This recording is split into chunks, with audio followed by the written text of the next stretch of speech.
ইট পাথরের জীবন থেকে একটু বাইরে আসেন, বুঝছেন? ইট পাথরের জীবন থেকে একটু বাইরে আসেন, এই যে এই জায়গায় আসেন। এখানে হচ্ছে নদীর ওই পারে যাব, অনেক মানুষ হচ্ছে অপেক্ষায় আছে। এটা হচ্ছে একটা নদী, এই জায়গাটার নাম হচ্ছে গুদারা ঘাট। তো ওই পাশে ওই যে ওই পয়েন্টে যাব, ওই পয়েন্টটা যাওয়ার জন্য এই নৌকাটা দিয়ে যেতে হবে। নৌকায় উঠে পড়লাম, এখানে 10 টাকার টিকিট নিতে হয়। ওই যে ওই পয়েন্টে যাব। নৌকাটা স্টার্ট দিয়ে দিয়েছে, এই পাশে কেউ নাই, দ্যাটস আমি একটু বৈঠাটা ধরলাম, নাহলে তো নৌকা ওই যে আঁকা বাঁকা চলে যায়। তো নৌকা স্টার্ট হয়ে গেল, এই যে মাঝিও চলে আসলো। আমরা এখন এই যে সুন্দর নদীটা পার হয়ে ওই পাশে চলে যাব।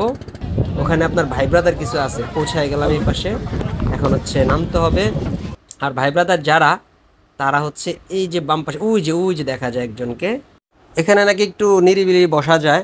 তো খুব ডাকাডাকি, হ্যাঁ, অনেক ডাকাডাকি করতেছে, আসতেছি আসতেছি অপেক্ষা।